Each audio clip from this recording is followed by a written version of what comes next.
की तुम्ही संसदीय राजकारणाशिवाय दुसरं काही करतच नाही हो. सत्तेचं राजकारण आहे, ह्या समाजामध्ये सत्ता मिळवण्याचं राजकारण करता तुम्ही, मग फुटणारच. मला मंत्री व्हायचं का, त्याला चान्स आहे का, मला आमदार व्हायला चान्स आहे का, नाही तर ह्या संघटनेत नाही तर दुसरी काढतो. मग मला महामंडळ मिळालं पाहिजे, मला अमुक मिळालं पाहिजे. ह्यासाठी जर असेल तर ते काँग्रेस आणि राष्ट्रवादी आणि बीजेपी याच्यामध्ये बीजेपी बरोबर फरक असेल, कारण तुम्ही जातीवादी धर्मांध नाही.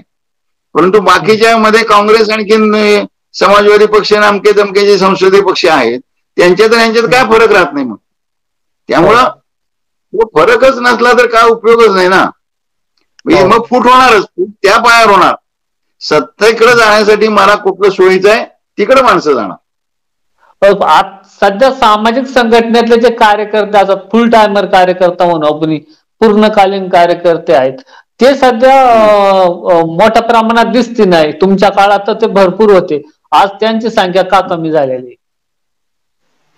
नाही, त्याचं कारण असं की चळवळींच्यामध्ये जी माणसं पडलेली होती माझ्यासारखी, किंवा आमचा मोठा ग्रुप होता पूर्वीच्या 72च्या आधी 67 पासूनचा, आणि विशेषतः 1971-72च्या दरम्यानचा, त्या काळामध्ये एक स्वप्न घेऊन, म्हणजे नव्या समाज निर्माण करायचं स्वप्न घेऊन माणसं पडलेली होती. ती माणसं बऱ्यापैकी शिकलेली होती, आणि तरी सुद्धा आपल्याला नोकऱ्या चांगल्या मिळतील, धंदा चांगला होईल असं शिक्षण असून सुद्धा हे सगळं सोडून पडलेल्या अवस्थेतला तो काळ होता. आज कोणी अशा तऱ्हेनं तरुणांच्या मध्ये अजूनही दिसत नाही की आता आम्ही बाहेर पडून ही चळवळच करू, असं एक ट्रेंड दिसत नाही. त्यामुळं त्यावेळेला कसं होतं की जे पूर्णवेळ कार्यकर्ते होतील त्यांना त्यांच्या बाबतीमध्ये बाकीच्या पूर्णवेळ न होणाऱ्यांना असं वाटत होतं की हे म्हणतायत हे बरोबर आहे, या तऱ्हेनं परिवर्तन घडलं पाहिजे, परंतु आता आपल्याला ते जमणार नाही, आपल्याला ते झेपणार नाही, तर आपण निदान त्यांना मदत करू आर्थिक. पण आता ते स्वप्न असलेले कार्यकर्ते, पूर्णवेळ कार्यकर्त्यांची संख्या नसेल, ते एनजीओ मधल्या नोकऱ्या शोधत असतील, आणखीन ते उपदेश करणारे प्राध्यापक बनत असतील, तर मग पूर्णवेळ कार्यकर्ते कसे काय होणार, कशातून होणार?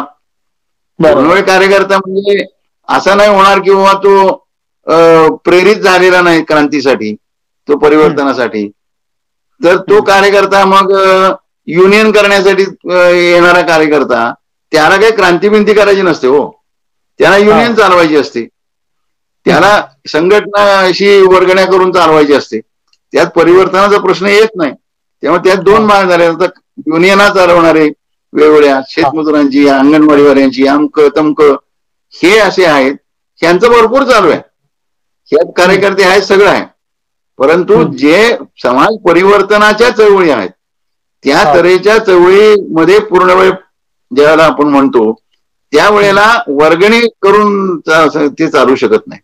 त्यामध्ये जागृत कार्यकर्ते जे असतात, जे पूर्णवेळ झालेले नाहीत, असा जो मध्यम वर्ग आहे, पांढरपेशा वर्ग आहे, त्याच्यातून बुद्धिवादी वर्ग आहे, त्याच्यातून सहानुभूतदार निर्माण व्हायला पाहिजे, राजकीय सहानुभूतदार, तरच असे पूर्णवेळ असलेले कार्यकर्ते हे त्यातून आपली चळवळ चालवू शकतात. पण दोन्हीकडे दुष्काळ आहे, म्हणजे असं वाटणाऱ्यांच्या मध्ये दुष्काळ आहे. त्यावेळेला काय आम्ही विचार केला नव्हता, जे काही 101 युक्रान बिक्रान पॅन्थर अमुक तमुक सगळ्यात मिळून असे 101 कार्यकर्ते असतील समजा पूर्णवेळ, किंवा माझं काय होईल, माझं लगीन होईल का, कारण पूर्णवेळ लगीन कोण करणार, किंवा मला काय अडचण आली तर माझा आजारी पडलो तर माझं कोण बघणार, असा विचार करून कोण बाहेर पडू शकत नाही. अनुभवातून सांगतो तुम्हाला, हे आपण पडायचं ठरवलं तरच पडतंय. आणि मग हे पडायचं ठरवणे कसल्याही परवाने मला करायचंच आहे काम असं म्हणून पडणारे कार्यकर्त्यांची सुद्धा आता वानवा आहे. मग त्यांची असेल तर मग सपोर्ट त्यांची वानवा होणारच आहे.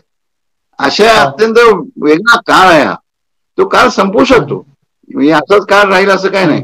पण तो काळ जोपर्यंत संपत नाही, म्हणजे जोपर्यंत आमच्यासारखे कार्यकर्ते हे समाजाला बदलण्यासाठीच मी बाहेर पडलोय, नुसतं काहीतरी संघटना चालवून ह्या समाज असाच राहणार, या सुधारणा करत राहू, निवडणुका लढवत राहू, अमकं तमकं असं जर असेल तर त्यातून काय होणार नाही.